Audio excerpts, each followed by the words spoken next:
Kneel Before Blog presents Kneel Before Pod.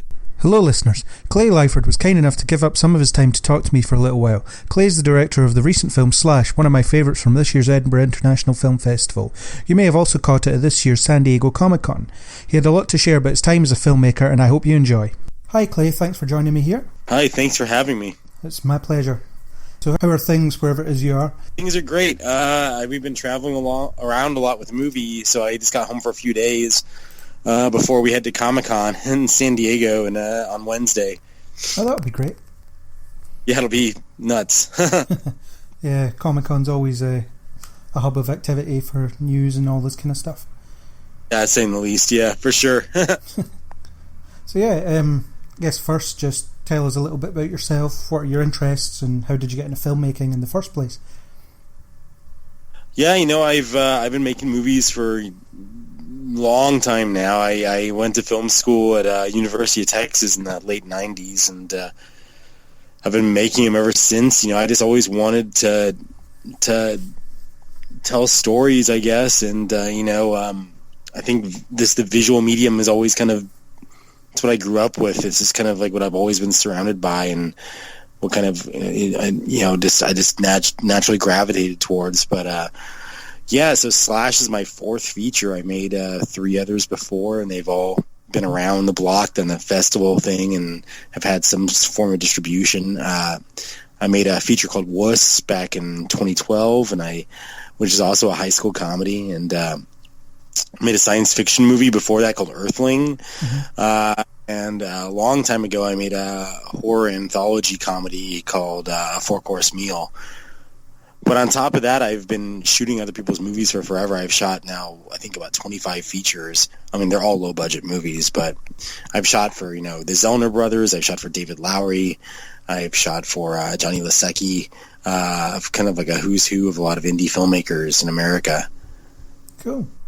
So, yeah, so it seems like you've had a lot of support and building yourself up to do what you want. So that's really cool. Yeah, absolutely. Yeah, we all kind of big each other up. I teach film too now. I actually teach at the same school. I teach at UT, and I've always said, it's like, it's not a competition. I feel like we all help each other out so much. It's, there's only 5 lifeboats on the Titanic, and we're all trying to get onto. There's always going to be a need for media. There's always going to be this work. So once you get that kind of competition mentality out of your head, and you just help each other out, you can create a great community of peers. Yeah, especially if you're flying under the big studio system. Yeah, you can find a lot more people that are less competitive, I guess. Yeah, absolutely. So you're touring with Slash at the moment, and I saw it at the Edinburgh Film Festival, and I loved it, as my review said. So how did the idea of that come about, and how did you go about putting it all together? So it's kind of been something that's on my radar, or on my periphery for a long time. I mean, since I was a kid, because I was a convention kid. My dad would, drop me off at comic book conventions with $20 in my pocket and let me kind of wander for the day. Yeah. And, you go, and this is kind of the old school, like, this isn't like San Diego Comic-Con, which is a huge thing. I'm talking about like this old school, like, musky, hotels, the kind of old dank, hotels that have like, comics in the basement or whatever. But there would always be like this, like, there'd always be like like an 18 up room, and I would always be like, what's going on in that room? And it wasn't until much later that I would discover that some of it, was just, adult Japanese animation, but a lot of it was also, this adult fandom community. So that was just something that was always just kind of in the back of my mind. And then later on, years later, when I was kind of finishing my run of doing high school movies, I realized I wanted to make one more movie, kind of from the perspective of kids, because all my high school movies up to this point were kind of from the perspective of adults. Mm-hmm. And so yeah, I was thinking, well, what was I alienated for when I was in school? What I have problems with? And for me, it was, just being like a Star Trek nerd was enough to kind of get you alienated. But nowadays, it's like, everyone. It's like frat dudes watch Star Trek because of J.J. Abrams. It's like, whatever. It's not marginalized anymore. Everything has been so co-opted by the mainstream. There's not really much left. So I had to kind of dig deep and really kind of go to the margins to find something that metaphorically worked still about, something that's a small, misunderstood community, or not small, but, relatively small misunderstood community. And then I was like, oh yeah, there's this, fandom community, the erotic fandom community is like very misunderstood, and still to some minor degree it's considered a little taboo. So it kind of just narratively met my purposes really well. And it's also a group that I'm very sympathetic towards, because again, when I was younger, the things that the type of fandom I was into has kind of the same stigma that erotic fandom has now. Yeah.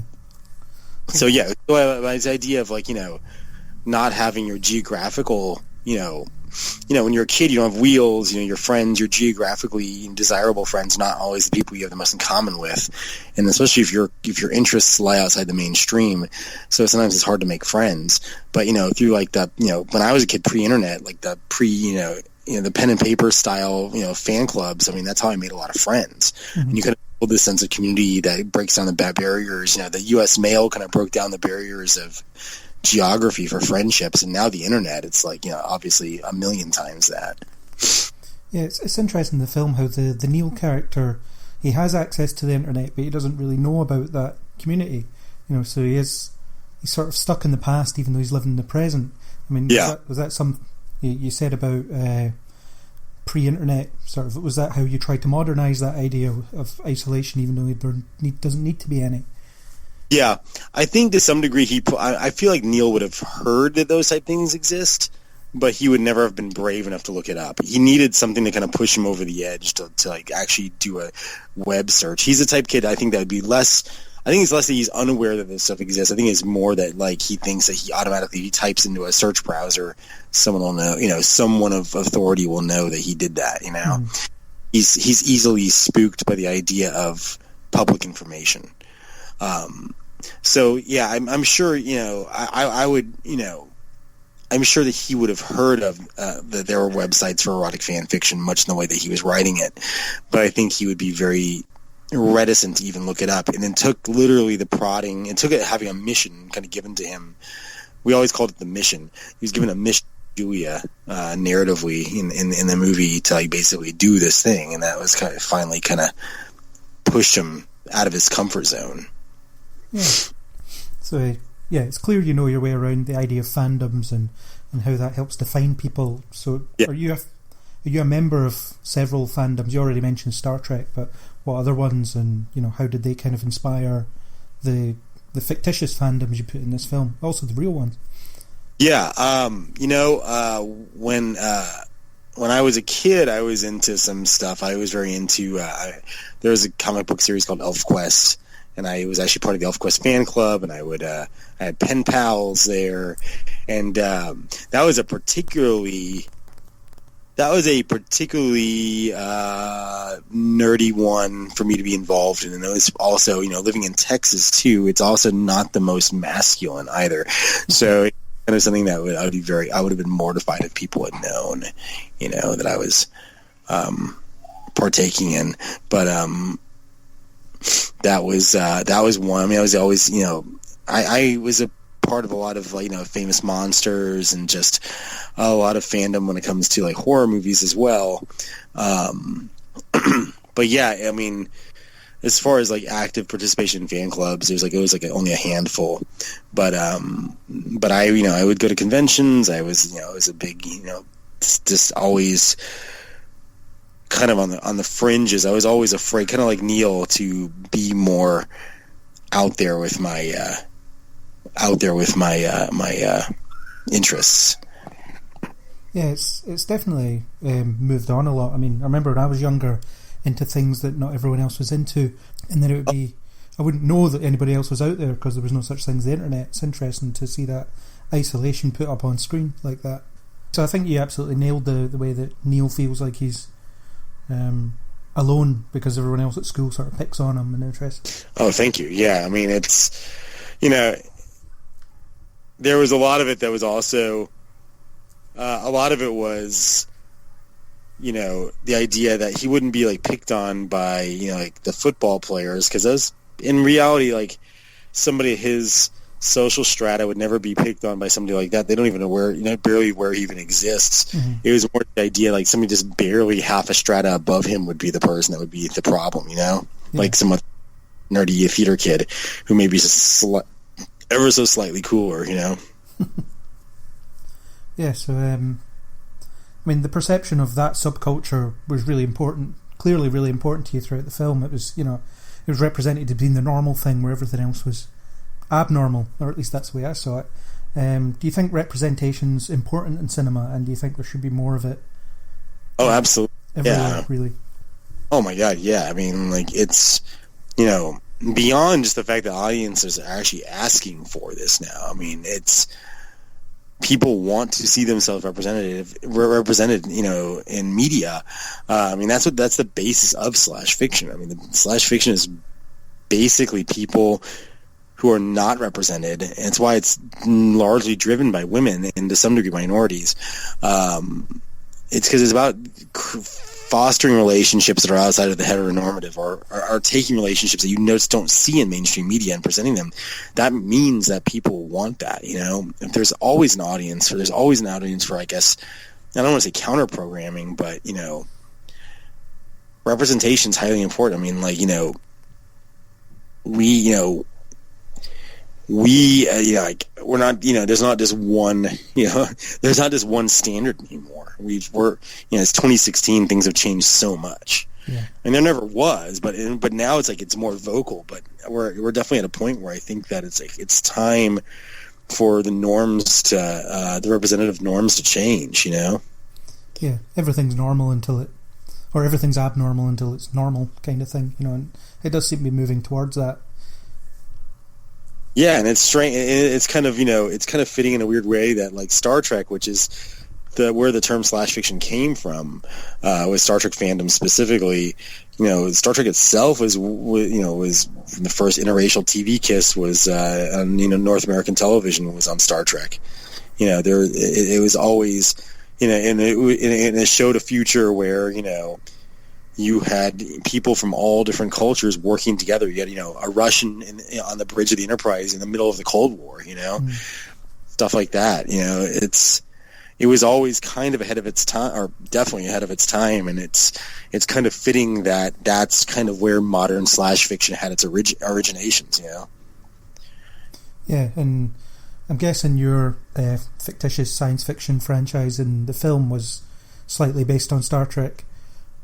Less that, actually more. I was just looking for something, because originally in the short film we used Harry Potter because it was a short film.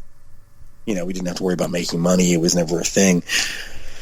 So when we did the feature, I was looking for something that kind of like was more like a solo kind of guy out there doing his thing.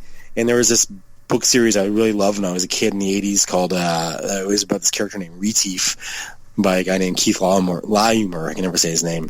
And it was like he was like an interstellar diplomat, and he would go, but he'd end up just killing everyone instead of, like, you know, using diplomacy. So I thought about an interstellar bounty hunter. That instead of bounty hunting, he just, like, ended up having sex with everything.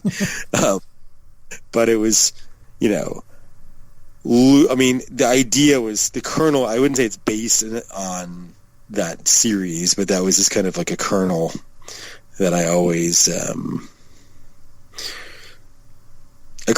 of went back to for, like, this, like, an inspiration point. That's where the Inspirato was. Cool.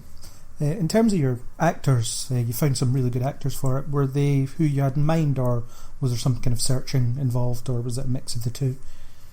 I mean, I'm at the age where I don't know any I don't know any actors, you know, under the age of 20. You know, like, I'm not going to be a good repository for, like, oh, we should get this guy, you know. So the very, very first decision we made on the movie was to hire a great casting director, because we knew that would be necessary, and we did. We hired this guy, J.C. Cantu, and he's amazing. He did so much great work. But the guy, and, like, I can't even believe we got J.C. so out of our league. He cast for Soderbergh. He's cast for Rodriguez, like big guys.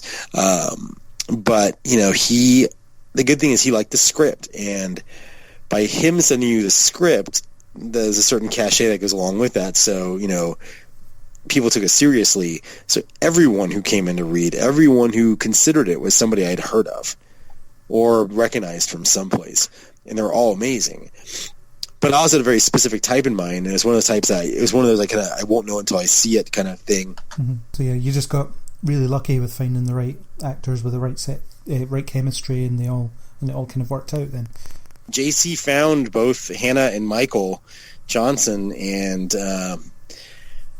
they were so perfect. I mean, when you're looking for a very particular type, and I'm like one of those frustrating directors where it's like, I don't necessarily know what I want. I just know what I don't want, you know.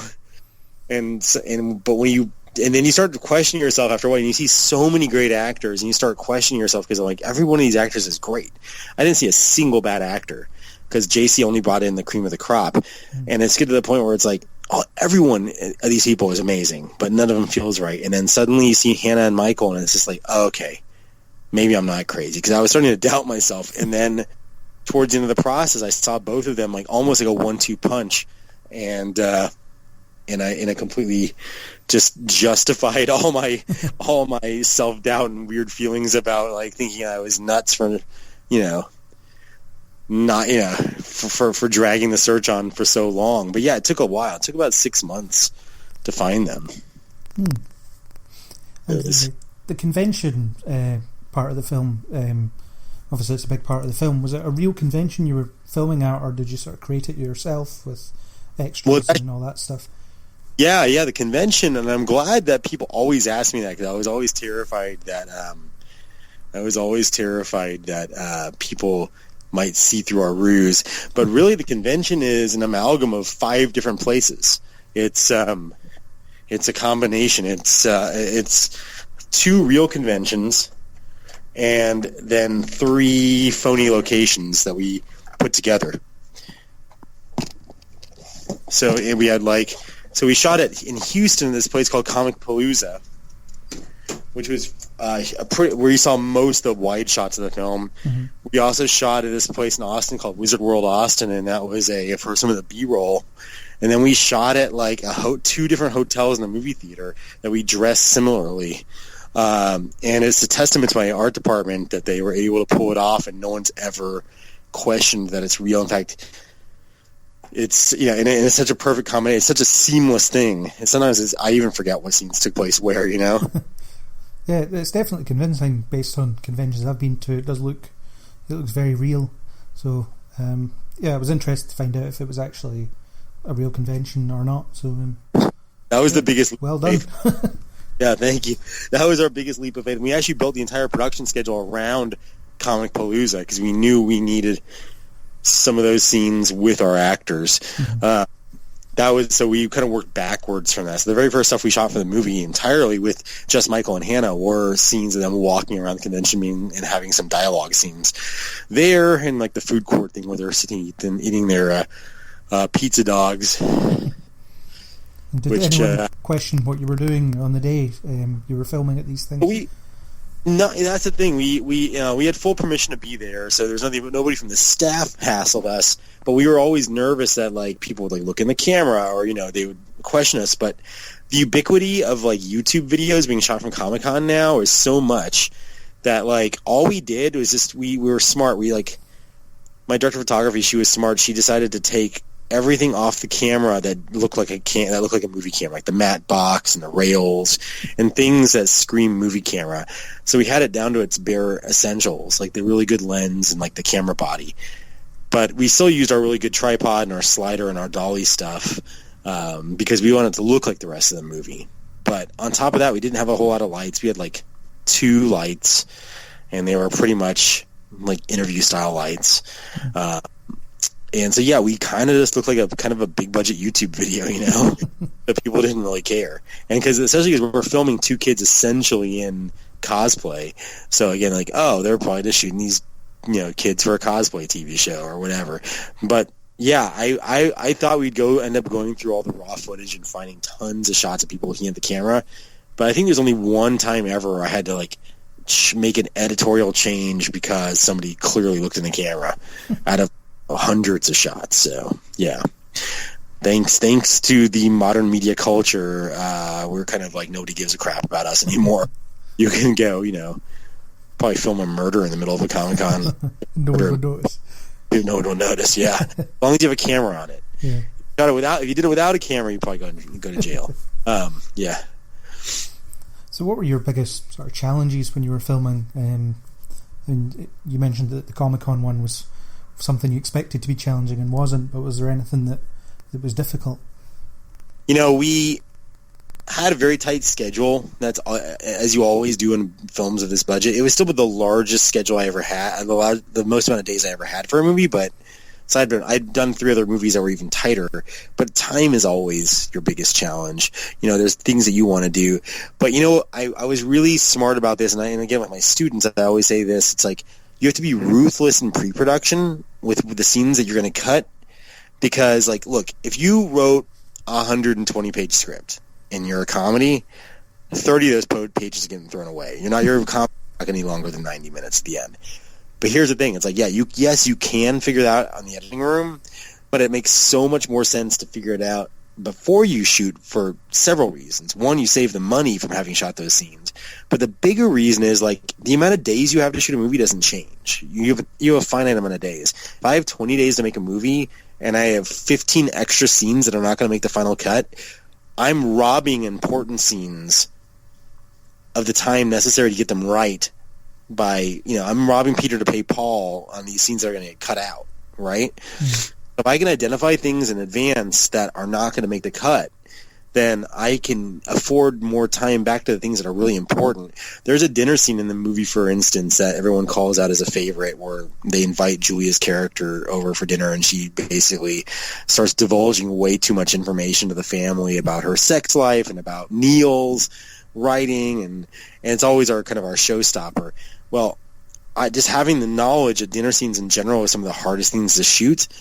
And the fact that how important that scene was and how well it did when we test readings of the script with actors for audiences, we knew we wanted to give that scene a lot, and we gave that an entire day just for that scene, which is kind of unheard of in a low budget film. I mean, like doing a scene in a day is like my 10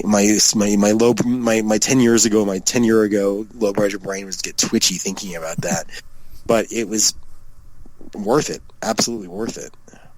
Cool. Challenges, this is what was one of I had the best crew, and like I'm not just saying that, like really the best crew and the best cast. Everyone was lovely and so talented and so professional, and like they brought so much to the table. Really, the biggest challenge for me in the entire movie, and this is straight up honestly, was like discovering this in pre-production when I had the cast in front of me finally, and having the crew in front of me and seeing how much they were bringing in and how much work they were doing. My biggest challenge was rising up to that level, so I was as prepared as they were, and that's the honest truth. I mean, not the least of which is Hannah, who is the most prepared actor I've ever worked with in my life. Hannah Marks.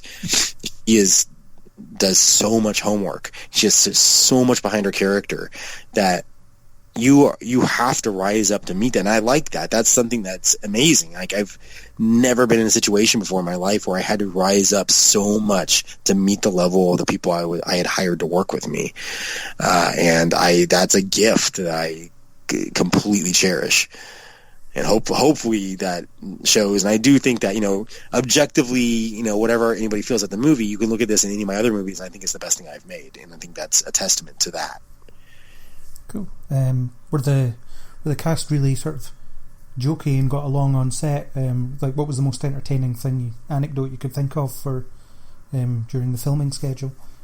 Oh man, we had so many funny things happen. I was just I'm only bringing this one up because it just came up to mind. So Jessie Ennis, who plays Martine, we cast her very close to production, and so she kind of came in at the last minute, and we had to fit her she's pregnant in the movie. We figured her with a pregnancy belly, and we just wanted to get to know each other, so we decided to go to this bar to get, and she's of age. She's not actually a high school kid.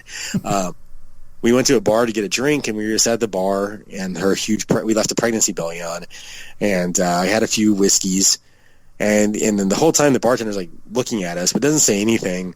And the end of the night, Hannah asked the bartender, she was like, so at any point were you like wondering, what's going on here? Were you worried about serving? And she's like, I got 2 kids. I don't judge. It was just deadpan.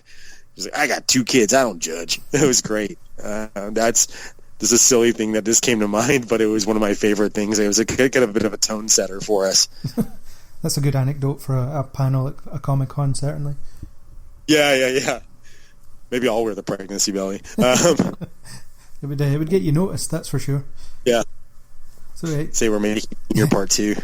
You mentioned your previous works, and when I was looking through IMDb prepping for this, I'm really interested to see Earthling and Woos if I can ever get a hold of them one of these days, because they sound like really interesting ideas. And are they, you guys? It's on. They're both on, I believe, on Amazon Prime. I believe. Okay. Yeah, I know Woos is for sure, and I think Earthling still is. They're on iTunes as well. I don't know how that works. If it's the same licenses or not. Yeah, or if they're on the UK one, which could be awkward. I have a Vimeo too. If you just email me, I'll figure it out. Sure. Yeah, I'll definitely do that. So, how did this experience compare to your previous works? Obviously, you've been amassing experience since the previous films and through. Yeah. This is the first time where pretty much almost every single person in the cast for Slash was not like just a buddy of mine. They were all, people that we cast, and they're working actors. Again, with the crew, every single person was, someone who was, that's what they do for a living. We've had that on the other ones too, but not to the degree where it's like across the board, right? And there's like, in Wuss we have cameos and we have supporting roles, like Tony Hale from Veep is in Wuss, and like, William Catt, the Greatest American Hero, and Peter Green, they're in Earthling. But like the degree to which everyone across the board was like somebody who was bringing in such a high level of game, that was a huge difference. Also having more time to do it right and really, really, really working with creative producers. I had a great team of producers, and we were constantly challenging each other to make improvements and to not just run on good enough. The good enough was never a good enough answer. Like, all of us, I think, can have a tendency to get lazy a little bit sometimes in our lives, and sometimes when you work your ass off on something, you always want to be like, we made it, we're there, this is good. But that was never allowed. Like, that was something that we all kind of kept each other in check. And it's a testament to my team that, like, if I was ever at the point where I was like, okay, this is really good, I think we can move on, they're like, yeah, but there might be something better still. And that was from the writing of the script, from scenes to the order of the edit. I mean, the edit, it was really in the edit. Basically, I was at a point where we worked really, really hard, intensively on the script. We had multiple script reads, something I'd never done that many of before. Then it was pretty hands-off on set. It was mostly just me and the crew and the cast. Then when we got in that editing room, we all kind of just tore it apart in a good way, and just found the movie again. The dumb adage that you always hear, it's like you make a movie, 3 times. You make it when you write it, you make it when you shoot it, and you make it when you edit it. But it's totally true. So yeah, what's next for you? What's your next project, and what other things would you like to work on in the future? I've got some television things that are in various stages of development at a couple of well-known television studios. Whether or not they'll happen, who knows? TV is a very strange animal. I don't pretend to understand how it works, but there's interest there. There's even talk about doing Slash as a television show, which I find I was initially reluctant to try, but then I've kind of, like everything, and I figured out an angle that I like, and I'm like, oh, this is great. I've got a couple other original scripts too. I've got a kind of like a buddy comedy murder mystery thing that I really want to do, which is something that's a little bit kind of tossing the thriller genre a little bit, but it's still kind of, you know, a fun comedy at the same time. Again, something I haven't really that kind of plays to my strengths, but it's still something that I haven't really done officially before. I like trying new things. So I'm in the middle of writing that, and I'm pretty happy with how it's coming along. And and a couple other things that are, you know, I'm pursuing. I got a couple of white whales I'm hunting right now, as it were, projects that I don't control that I would kill to get my hands on, my grubby little on. So, you know, my management team, we're out there with our spears trying to kill whales. So pretty, quite a lot of decent stuff on the go then. Yeah, hopefully so. Cool. Only really had one more question. It's the question that we ask everybody who I interview. It's what superpower do you have and why? Because it's a very comic book influenced website I run, so it's a good question to get from everybody. The answer is either flying or invisibility, right? And those are the two answers. Mm-hmm. It's flying or invisibility. Yeah, people say that a lot. I go with time travel a superpower. All right, cool. Like hero. I feel like I feel like my life is so steeped in nostalgia that and plus I'm really obsessed with Roman Macedonian history, and I would really love to be able to be a fly on the wall in some historical proceedings. I don't want to like fight in the, you know, Roman civil wars or anything like that, or Carthage or anything like that. But it would be amazing to be able to, you know, I don't know. Maybe it wouldn't be amazing to be there. It'd be amazing to be able to see into the past. Is that a thing? With that, it's your superpower. I can see anything in the past I want to see. How about that? That's pretty cool. Yeah. Well, thanks very much for taking your time. I can tell that there's some busyness going on in the background. So sorry about it. It's one, you know, when you're on the road and you're home for like a couple of days, kids be crazy. Yeah. Yeah, it's been great talking to you, and I really enjoyed the film, as you know, and I hope it continues to gain more traction. I hope Comic-Con works out really well for you. Yeah, well, we should have. I think I could say that we have a sales announcement that we can finally make at Comic-Con, and we'll be making that sale announcement as well. So the film is officially going to be out there. We know exactly the way it's coming out. I can't say that this is the exact moment, but this is a good way to say if you go to @/the-movie on Twitter, or if you go to Facebook //the-movie. We are definitely going to update it there. Plus, there's things you can download. We have like exclusive like BitTorrent bundles with like music and clips and stuff like that you can download, and the links are all on our /themovie.com page, or also through the Twitter or the Facebook. Everything is /the-movie, no spaces. Cool. But I'll be sure to put all this in the show notes as well. So I'll do my homework and finding all that. Word. But yeah, it's been great, and I hope everything continues to go well, and I'll look forward to your next project as well. Yeah, I greatly appreciate it. So thanks very much.